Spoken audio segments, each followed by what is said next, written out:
Hello guys, welcome back to another video. In this short tutorial I will discuss about how to add any kind of shortcut on your iPhone control center running iOS 18. Here you can see I want to add shortcut in here. I already added some shortcut, you can see appears on screen. If you want to add, simply long press and tap on add a control, and now scroll down and find out shortcut. Here tap on it shortcut, and here is tap choose shortcut. So guys, here are all the shortcuts available. Now select the shortcut you want to add in your control center. So I want to add Wi-Fi shortcut. In the previous video I told you how to create Wi-Fi shortcut.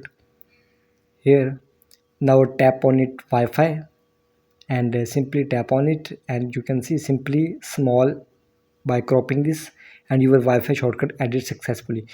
You can turn off and turn on Wi-Fi by this method. You can see, if you want to create Wi-Fi shortcut on your iPhone iOS 18, please watch my previous video. I told you how to create Wi-Fi shortcut and how to add in control center. So I hope this video helpful for you. So guys, please like my video, subscribe to my channel for the latest more updates.